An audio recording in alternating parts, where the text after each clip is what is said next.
Hello, everyone, and welcome to today's Shared Services Workshop with Colline Miller. We're the last Wednesday of the month, so that means we're talking about social media today. I'm Amy Loudermilk with Arts Build. I'm the Programs Manager for Arts Build, where our mission is building a stronger community through the arts, and that's why Miss Colline is here to work with you all and give some advice on how you can strengthen your social media game.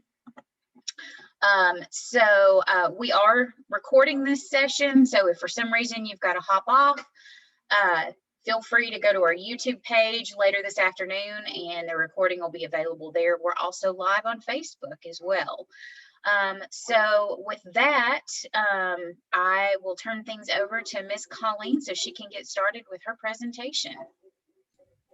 Good morning, everybody. Thank you and welcome to my June 2021 webinar. It's insane that every month we do this. I get even more flabbergasted that we're in a new month and we are moving through 2021 so fast. So if you didn't get a chance to attend my webinar last month, you can be sure to check it out on Arts Build YouTube page. I'm going to put the link to it in the chat if my computer would work. Hold on one second. There we go. I asked participants to come with questions to last month's webinar, and we discussed a lot about email newsletters and which platforms are available for that, different conversations about social media. And so if you are curious what other individuals asked for or asked about, be sure to watch that. Again, the link is in the chat. If we have not met yet, my name is Colline Miller. As Amy said, I have many years of experience serving in digital and public communication roles for offices of elected officials, the Chattanooga Public Works Department, pretty recently, many nonprofit organizations involved in democracy and coalition building, some private businesses, and so on and so forth. I'm really happy to be here with you all today and every month this year to facilitate these webinars where we can discuss topics relating to your organization, questions that you have about social media and your digital presence, email marketing, website design. A lot of topics have already been covered, so I suggest you all visit Arts Build's YouTube page and check those out. I'm happy to always do repeat conversations. If you would like, just let Amy know and give her some feedback. All right, let's get started. So today we're going to discuss a topic that last month's participants were interested in learning more about, and that's social media analytics. At one point in my career, I was a data analyst for a national nonprofit. And there really are some truths in data and you really shouldn't ignore them. You can use them to help learn and be better on social media. So this is well worth an entire webinar.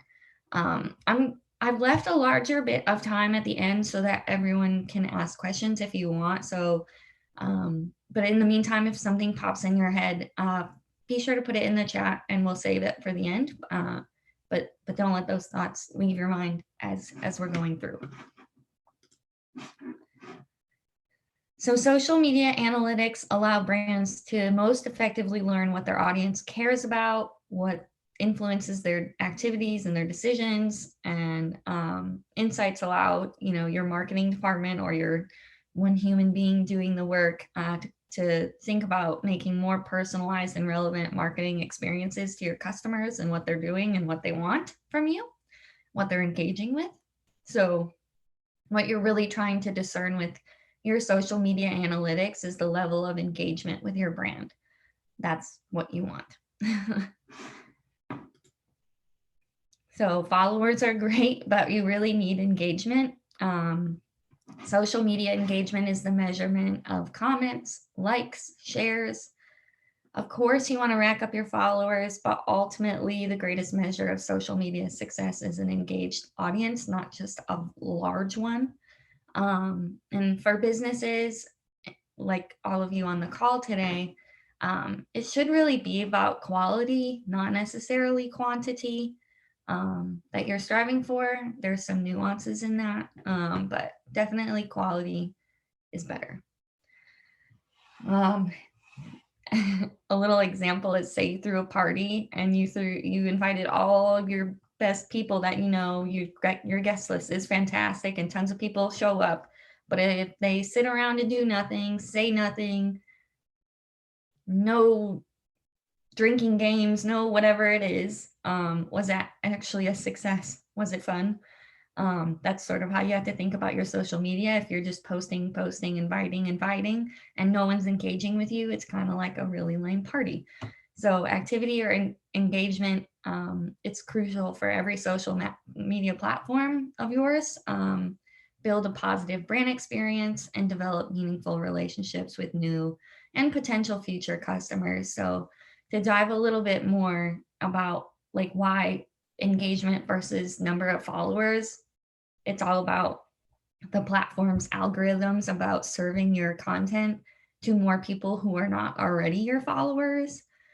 So, if someone comments on your post and you're engaging with them, a little back and forth, or you have, just a lot of comments, not always need engagement, but that post will get served a lot more than just if you have followers on your Facebook page. So it's engagement is where it's at. So social media engagement is measured by a range of metrics that typically include a tally of how many posts, how many likes, how many people favored it, what kind of reactions did they have, did they comment, did they then share it, have they viewed the video, and for how long that you've attached to your post. On Twitter, did they retweet it or share? Facebook is share. Did they click the link that you put in your social post content? All of this is obviously dependent upon what platform you're using as far as like links and things like that. So, but this is generally the list of items that you should be tracking. So I make the suggestion, and I have in the past always made a habit of every month, the first of the month of a new month, going backwards and sitting for an hour or two to visit your social media platforms and bring all of these metrics like into another spreadsheet and keep track.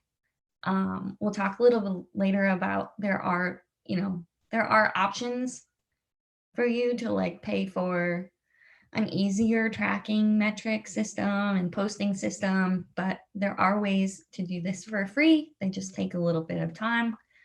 And honestly, if you're doing all the lifting as far as pulling metrics out and putting them into a spreadsheet, you have a little bit more personal buy-in to the success of your social media account. So I really suggest taking the time the first of every month, first business day of every new month, going backwards and taking down all of this information into a spreadsheet.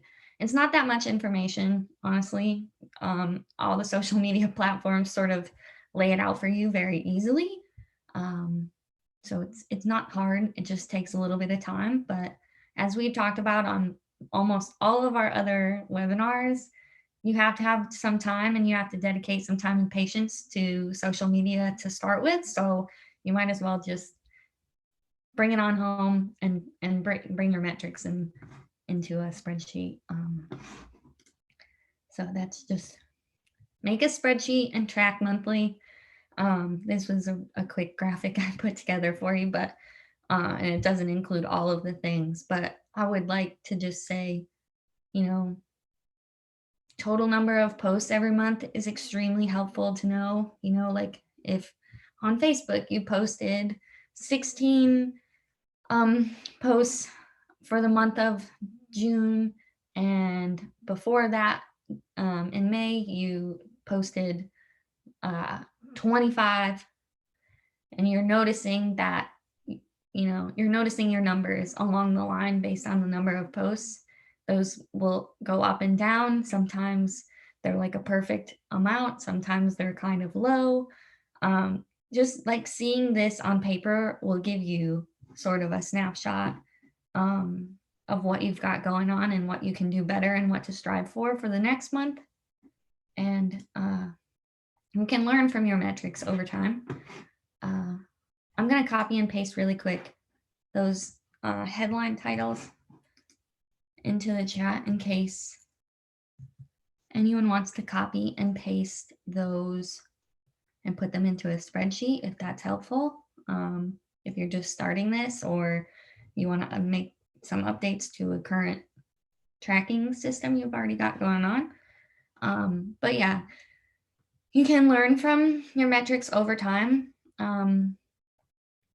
Are your likes and comments more when the total number of posts is more in a month, like we just talked about?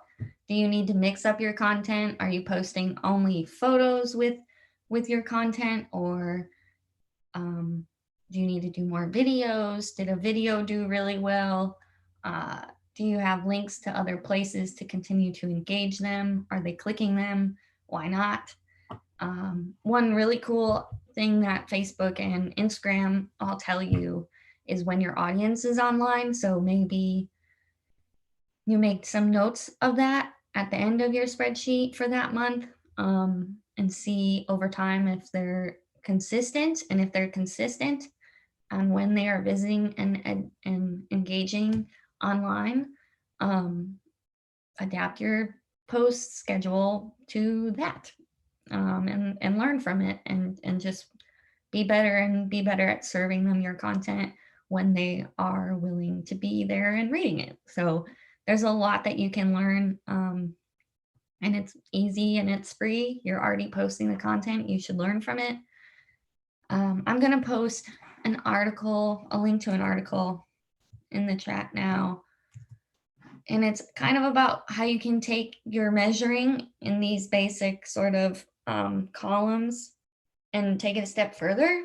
A lot of different like math that you can do to calculate your engagement rate in different ways and see just how well you're doing. I think that you can get a pretty good picture of how well you're doing if you're tracking that every month in a spreadsheet and sort of like taking that as a lesson learned and editing and changing your content and mixing it up and trying different times and things like that based on what your audience is telling you. But that's an interesting article to read. Some of the social media platforms will do what the pieces of this blog lay out for you as far as calculating the different ways of calculating an engagement rate with your social media platform. So just like be aware on Facebook and insights and things like that. There's plenty of really good metrics to read there. But yeah, take the time to learn and see, what it's showing you.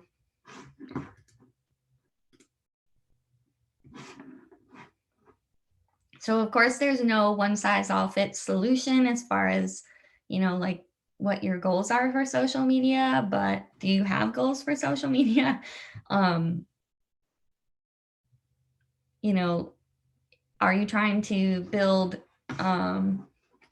followers, which again, it's not necessarily what we're looking for. It is good to do, but we mostly want an engaged audience. So maybe sit and think about what your goals are after doing your metrics. Are you trying to,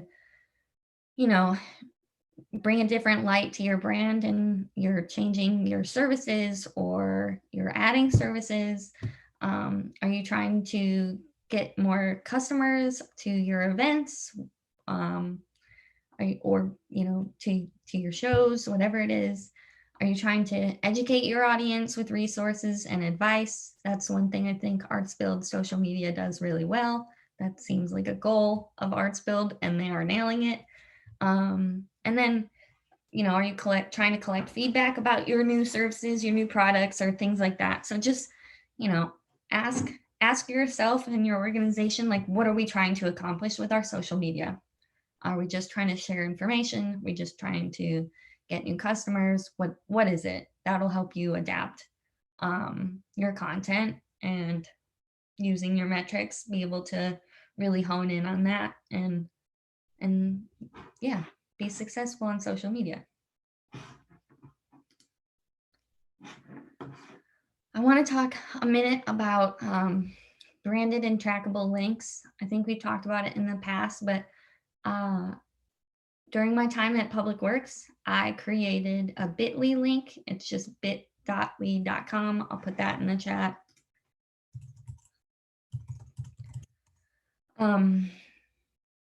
These are really wonderful options. So I'll just give some examples. For Public Works, I created one that was specifically for the piece on the website that told individuals the recycling schedule. And it was just Cha Recycle. It was bit.ly/Cha Recycles. So that's a wonderful thing about bit.ly links is you don't have to get stuck with like the random ending of 24A-9, whatever it is. You can actually edit them and write what you want them to be. They have to be only so many characters, but it really does give you options. So I made one, for the recycling part of the website that told people the schedule, the same with garbage. I made one for, all of the very high level things that I would always include in a social media post or always put in a press release when talking about those items. So like if you missed your garbage or if we missed your recycling, go to this website in order to, find out how to remedy that, this, that, and the other. I made multiple bit.ly links for the Chat 311 app to track, how many people were coming from our social media posts or our press release and going to Chat 311. So how many people I was driving there. And when you look at those numbers, they're quite staggering. It's also helpful to see bit.ly shows you like what time of day people are clicking that link.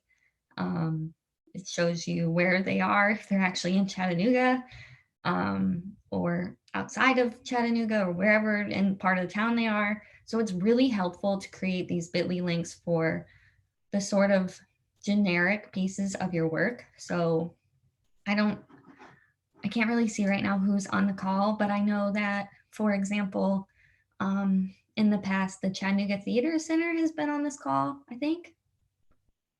Is that right, Amy? Am I speaking on a turn? Local businesses have been on this call. So if you know you're constantly pushing someone to your events page, like last week, Sunshine Loveless was on this call. She runs a local business, and she also is Outdoor Chattanooga's social media guru. And, if not already, like it's great to create a bit.ly link that brings people to the events portion of your website where they have to sign up to attend one of your events, and just constantly use that bit.ly link in press release, social media, all the things. And you can see how many people are actually clicking that link and track it and know if it's working. And it's just an added level of metrics that's helpful and really, really easy. Once you create a bit.ly link, it lives forever. And you can just go back to your bit.ly login and see like how things are going. So yeah, definitely use these. If I haven't made that like painfully clear, I think they're a wonderful addition to a quality social media strategy. The same thing, I think we talked a lot about this last time and the time before, but branded and hashtags are trackable and just helpful to your social media person or the individual that's doing it. You can see, there are several tracking websites. Track my hashtag. I'll put these in the chat too. Brand24 is the one that I use because it's totally free. I'm going to put that in the account. You do have to register and make an account, but it's free, Brand24. And you just plug in your hashtag and you can see like where it's been used and who's used it if it's not just you. Um, and it's just a smart thing to do at the end of every post, because you can track it. You can type it into any of your social media platforms and see what comes up with it. Um, and you can kind of like better look back when you are looking at metrics and you're thinking, oh, this one post from last month did really well. It's like a super quick way to get back to all of your branded content on social media for whatever reason it is. More specifically, branded hashtags are used, like, can be used at events or for specific events.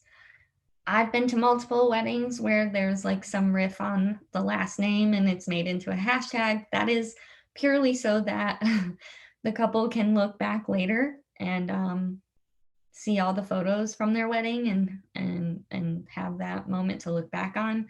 That's the point of it. The really cool part is if you're, doing an event, or it's happening and people are using that branded hashtag, you can keep up with them, see what they're up to, if someone needs help or has questions or whatever it is. It's just super easy, like in the moment, to track hashtags. So use them for events if that's appropriate. Branded and trackable hashtags, allow you to measure your brand awareness, which is helpful. And if your company uses one of these designated sort of hashtags that you created, you can monitor it on social media, just like we've been talking about. And it's another added, metric that's super easy to keep track of. So definitely create a bit.ly link account, make your fancy, nice branded links that don't just have a bunch of letters and numbers. And then if you haven't already, your business should have its own version of your business name as a hashtag and whatever else you were using. So on the screen, there's some things that I've used in the past. Child Public Works, obviously, Women Repair Zone, and is another business I worked for a little while. And then the Get Out and Play is Outdoor Chattanooga's hashtag. They also use Outdoor Chattanooga as a hashtag. So plenty of options.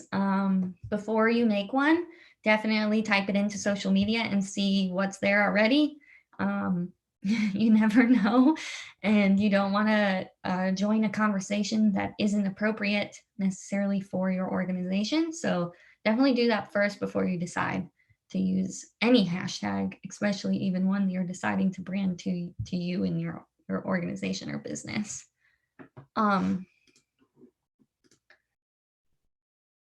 Kind of bad news, sort of okay news, it's fine. The standalone Facebook analytics tool that's available at facebook.com/analytics is not going to be available after June 30th.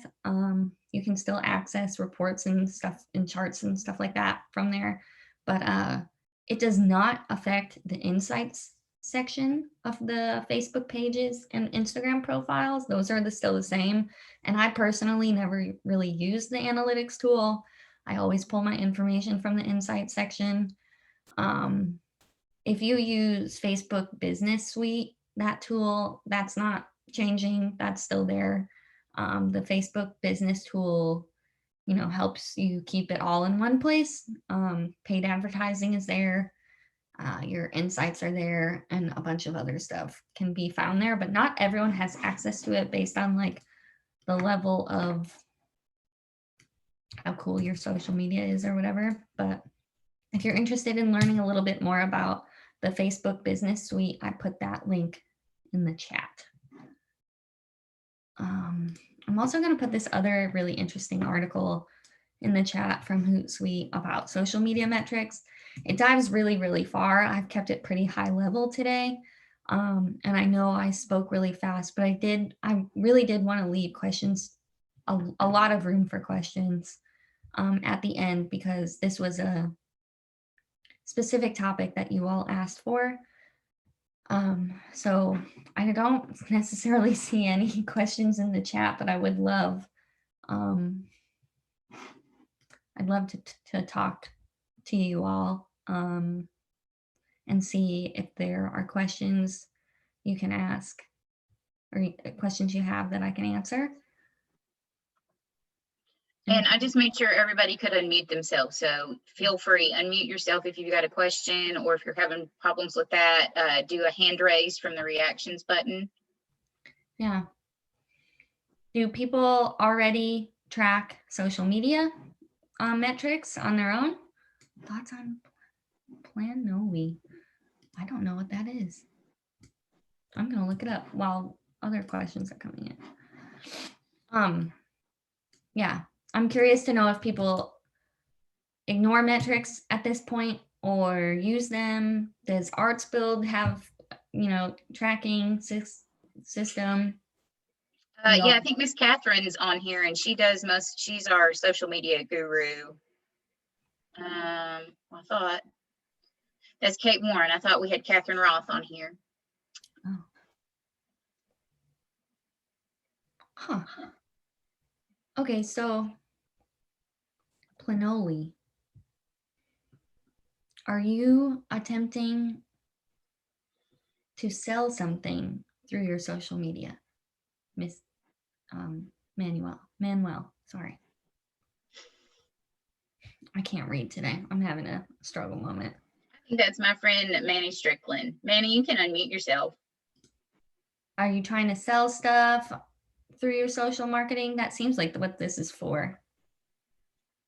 I don't know. It says, okay. Hello? Hi. Okay. I was like, they won't let me unmute. No, so Planoly is what I currently use, and I was just asking for someone that more does analytics. If what I was receiving from Planoly was good, bad, instead of paying for multiple services. Yeah. What kind of things do they give you? Just like basically, it's what I'm now learning is just not basic. So it gives me a calendar. I can plan posts across both Instagram and Facebook, and then it gives me analytics right there. That's cool. I always suggest, if you can, obviously these tools are created to make life easier and, your social media just more organized and better. And it makes, again, life easier because you can tell it, I want to post this thing, move it around, tell me the things I need to know. And they actually can help you like create better content based on what it's learning on the back end about your social media followers. So that's very cool that you are using this tool. Not everyone is willing. I've worked for many companies and city government, and that is not an option to buy software that is not for the whole use of the city or whatever it is. So I've always had to sort of do the back end manual version. And being a one-person operation, I'm like, well, do I hire somebody and pay, or do I just buy software that can do it? And I'm like, not creating jobs. So what am I doing? Yeah, well, so fair enough. But that is a real business owner question you have to have. And it sounds like this is working for you. May I ask, what is it? Are you a musician? So I'm a sort of like a brand specialist for Black businesses, trying to integrate them from outside of downtown into the downtown ecosystem. And I do that really freelance right now. And then what we're trying to do is we're building a blockchain program for the city that businesses can elect into. Similar, one of our current products is River City's new express card program. Yeah. And so just basically trying to like grow on that with having our city coin. So. Man, you're a pretty important guy. I know that program. That's been pretty successful thus far. So, you have your own business too, don't you? That's awesome. Yes, the Midnight Puff. So basically, the blockchain itself is 100% funded by cannabis sales. As the show Chattanooga, this is how much money cannabis makes when it becomes legal. Cool. I dig on that. Man, that's really cool. I'm so happy to have you on the call and everyone else on the call, obviously, too. I'd love to hear from other human beings, but first of all, just personally appreciate your work. Thank, That's amazing. thank you for Amy for inviting me to come to the Zoom. Of course. Thanks for being here, Manny. The only thing I'll say about your software is it is still software. It is not a human. So always remember to incorporate. I don't feel like I have to tell you this, but I'm just gonna say, but You're not telling it just for me. You're telling it for everybody else in the room. incorporate the human element. Don't forget about that. Don't, if you have it responding to comments, don't make it that this person isn't actually managing this Facebook page, whatever it is. Oh yeah, I've already run into the problem about automated responses. Yeah, be careful of automation comments. It doesn't work well. They know that it's not a human, right? At some point, we're all very smart because we're humans. We know when it's a robot talking to us. So just be aware of that. Don't take too much advantage of the software because it actually will bite you in the butt later. So yeah, just keep the human element a little bit where it's necessary. So responding to comments, responding to messages. Yeah, that's all I'll say about that. Thank you very much. Of course. I will direct message because there are things that I want to know as I'm looking for someone to take over social media. What would that roles look like, and what we would have to budget for that. But I'll separate message that. Cool. Yeah, and Colleen, if you want to drop your email in the chat. I always do that. No, hold on one sec. I'm going to go to the end. We are going to talk next time about paid advertising, but we still have like here. So if there's other human beings who would like to ask questions about this work or about metrics, or if they should use a system or like whatever you got, throw it my way. I'll take a second to see who's on the call. Do you happen to know what organizations are represented by the individuals on this call? That might be helpful for me to know if people could put that in the chat. You don't even have to say words. You just have to type.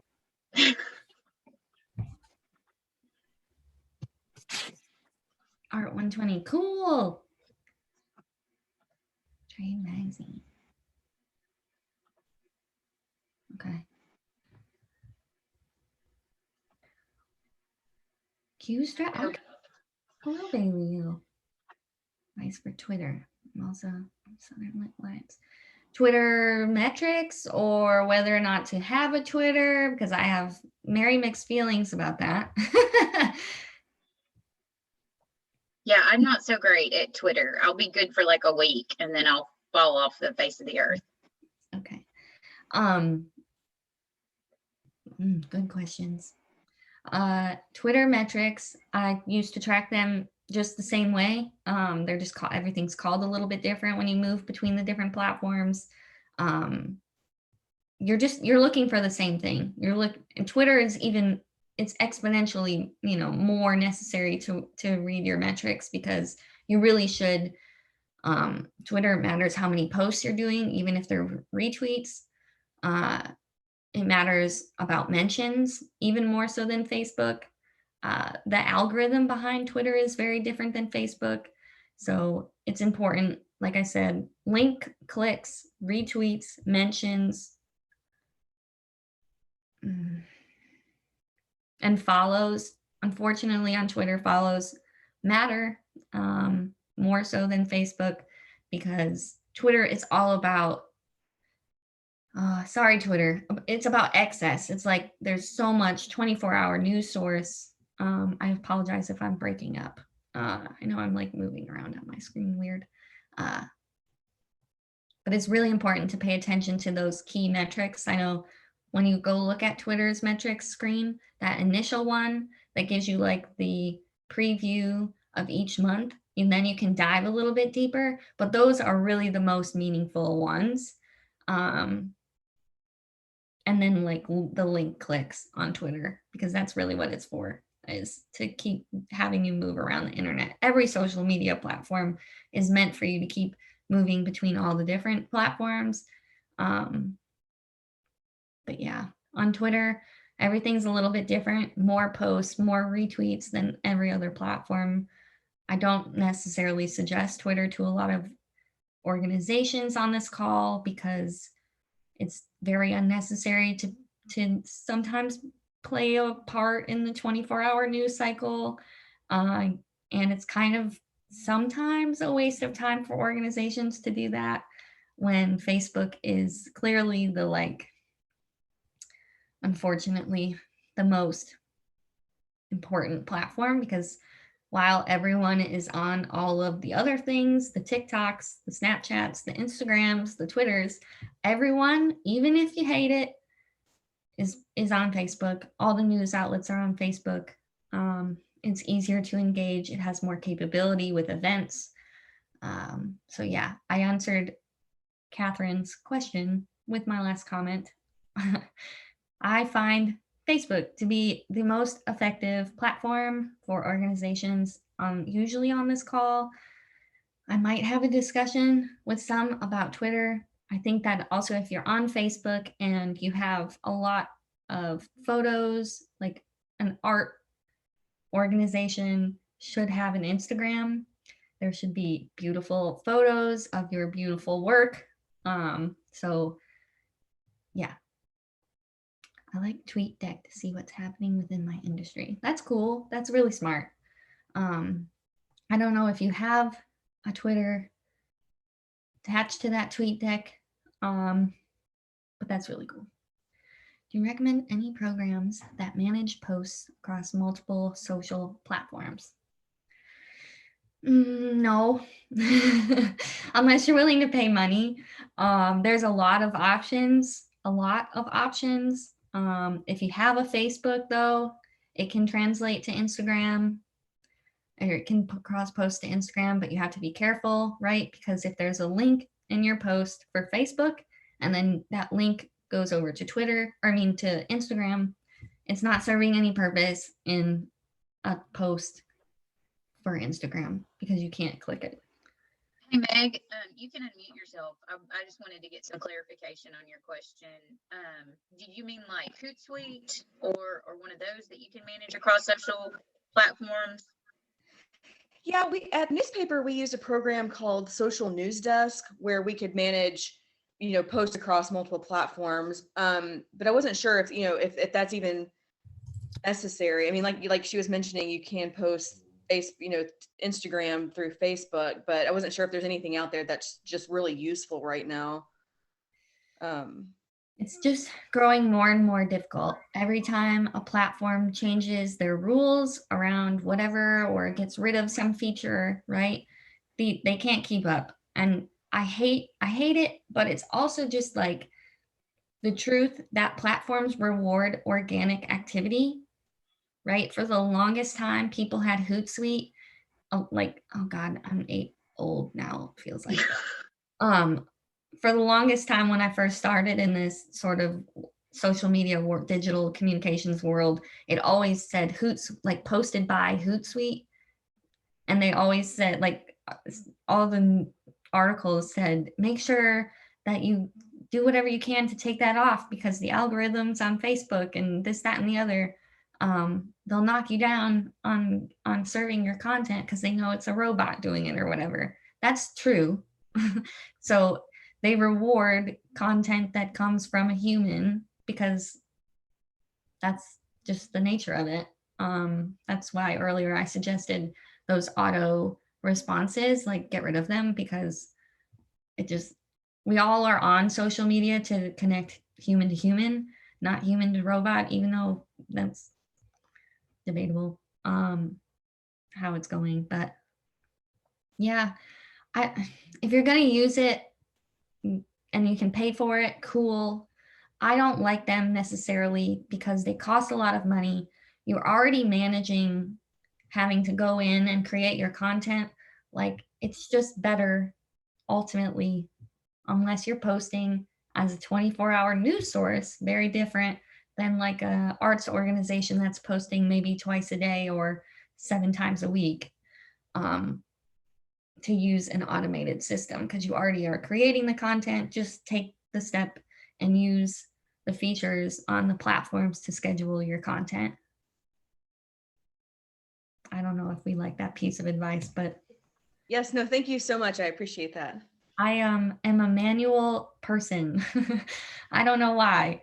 I like to save money, maybe, but I like to see also that it's correct. I like to read. I don't like automated things. Also, take it to a serious note. I don't enjoy automation and scheduled posts out for a long time because you have no idea what's going to happen in the world. You have no idea if you need to stop those things and say something else to join in on a national conversation or a moment that's happened. Um, so you're adding a level of like extra stress to remember to have to go and stop all these things. And unfortunately, it's the nature of our world to have to stop the things and focus on something else for a minute. You know, whether it's an election or something else that's terrible that's happening or good that's happening, to that's just, I steer clear of automation unless I'm going on vacation, then I'll happily do it. But that's pretty generic posts that won't necessarily affect any big national thing that's happening. So there's just a lot to think about when you think about automating work like that. Well, and also, I've had the issue too when I've scheduled a post that I needed to go edit it. And so while it was just kind of sitting out in the netherworld, I couldn't get to it until it actually posted. Yeah. So that was really strange. Yeah, sometimes there's a lag for it, which can be very frustrating, especially if you notice a link is broken. I just think doing it manually helps check all the things are correct. And obviously we're human, so we might spell a word wrong every now and then. I once spelled Hickson wrong when I first moved here 6 years ago in a post from the mayor, and it was the worst day of not of my life. That's very dramatic, but it was not great. So we all make mistakes, it happens, but there's just something about doing it manual that eases my anxieties. Yeah.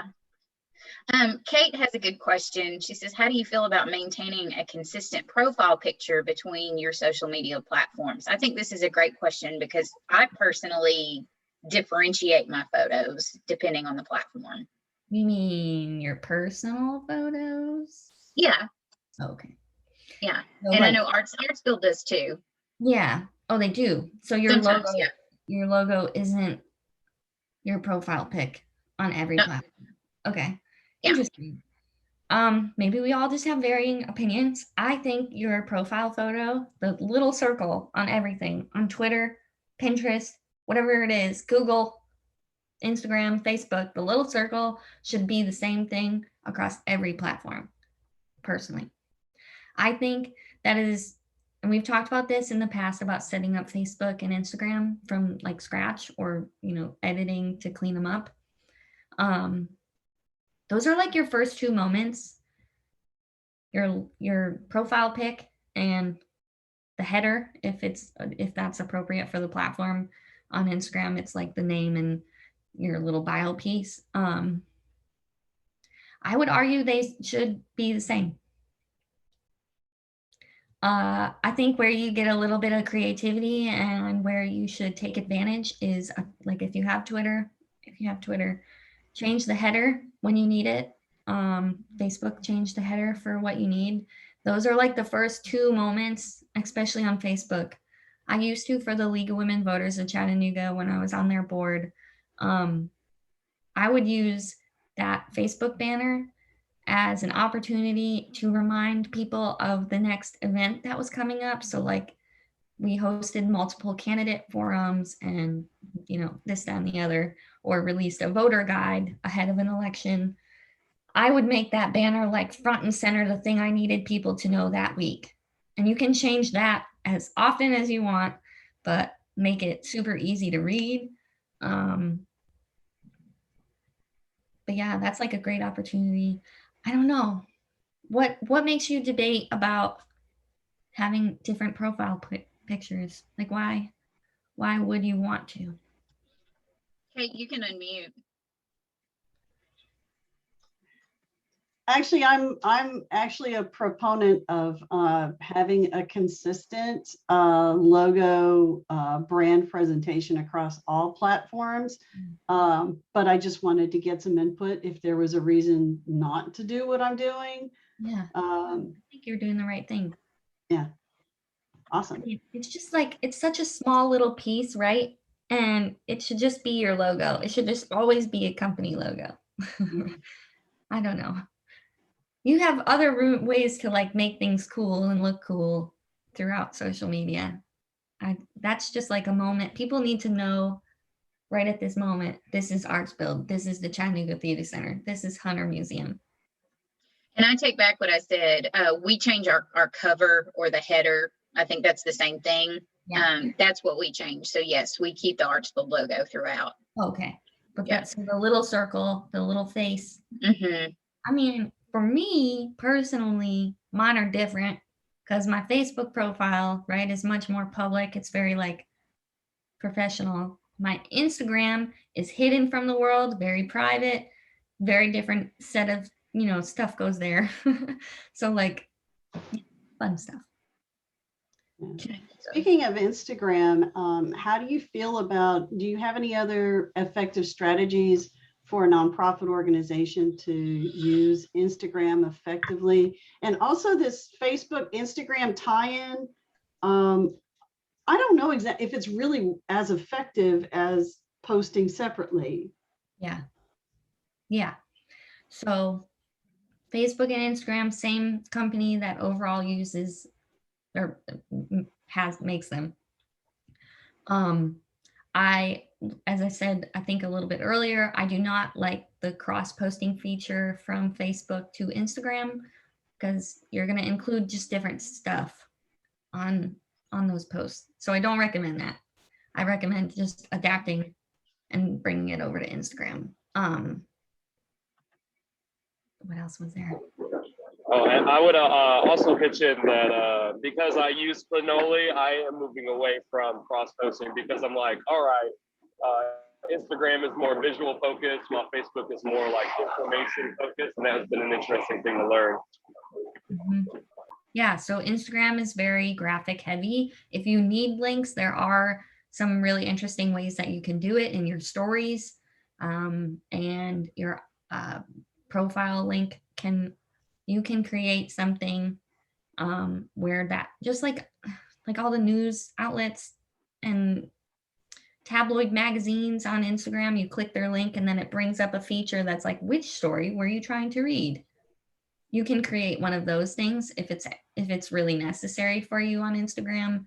I try to steer clear of the trend of every new post on Instagram, go click the link in my bio and changing the link according to that post, because you got to think about when your post is actually posted, when it's being served to human beings. Someone might, myself, get an Arts Build post from 3 days ago now because that's when I decided to log on to Instagram, but that link now is different. And so if you are posting a lot of links, if that's really necessary, like for Arts Build, it might be necessary to have that feature in your Instagram profile that says, click this link and which story are you trying to get to? Setting that up takes a little bit of time and can be frustrating, but we learned last month that Sunshine set that up, I think, on her Instagram profile. So it can be done. It's not just for giant tabloid and news magazines and things like that. You can use that feature too if it's necessary. So if you have to post a lot of links, use your stories, try to upload that feature to Instagram.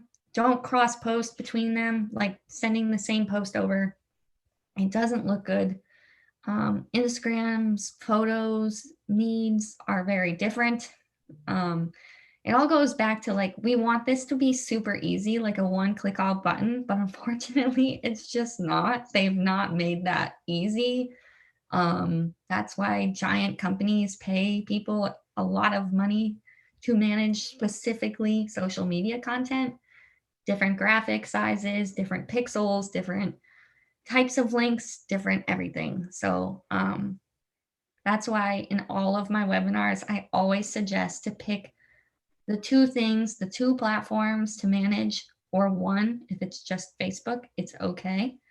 And just nail it. Like pick one and get really good at it and make it habits, and then maybe take on Instagram.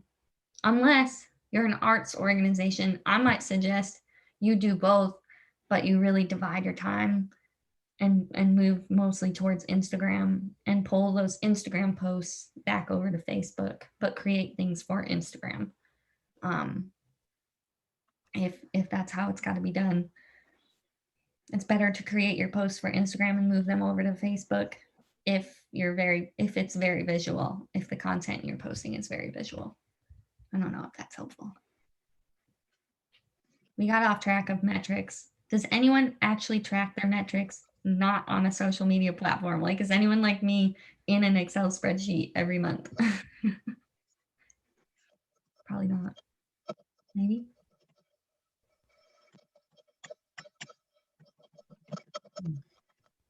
Well, if we don't, anybody have any more questions?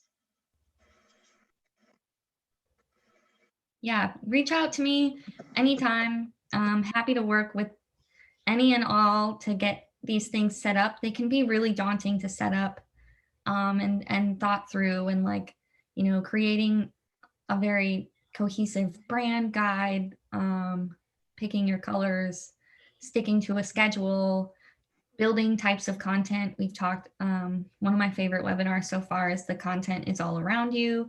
There's some very embarrassing moments in there for me, so you'll get a laugh if you go back and read it. But yeah, reach out anytime just to like help your organization just get a good footing, right? That's all you need. And then maybe hire a person to do it part-time for you, or ask around to your current employees and see if this is something they're interested in. Or an intern. Or an intern who really Yeah. needs it at UTC like, a UTC comms major. It's great. It's great for that because they get something out of it too. They get a portfolio Experience. Yeah. to pass around. So yeah, think about all those options. I'm happy to help organizations sort of get a good start, or if you've gotten a good start, continuing and growing it. That's sort of, it's what I do on the side of my everyday. I love it. That's why I'm very thankful ArtsBuild allowed me to do this with all of you. But yeah, so next time we're going to talk about social media, paid advertising, what to do, what not to do, things to watch out for. And then I think I have 2 more after that. Yep, 2 more after that. September and October. I don't have topics. I'm happy to revisit or do some combined situation. Just, give us your feedback. And we are listening because ArtsBuild, after 6 months of doing our shared services workshops on Zoom, we did send out a survey to everybody, and we've been trying to include the suggestions that everyone's had about their needs as an arts organization or an arts advocate or an artist. Yeah. So, but, well, thank you, Colleen. I'm going to share my screen here in just a second. So he's going to kill me for doing this. Who? My boss, James McKissick, is going to kill me for doing this. Oh, no. But we have new ArtsBuild t-shirts. Look at that. Kill you. That's fantastic. Yes. So we just got these in. It's like shameless promotion. Yes, it really is. It really is. So we have our campaign going on this year. We want to get 100 new donors for ArtsBuild. And so if you donate $60 or more, you get this fabulous new t-shirt that our ladies Catherine Roth and Caroline Bullman designed for us, and James models it so well. But if you would like to contribute or be one of our 100 new donors, just go to the ArtsBuild webpage right here, click the donate button, And this is where you have options to donate or send a pledge to become one of our 100 new donors. So we would love to sell out of those t-shirts and see them all over Chattanooga, especially at special events and things where we're supporting our local artists here in town. So yes, that was my shameless plug. But everyone, please stay tuned for the email with more information about our shared services for July. Can't believe we're almost in July. But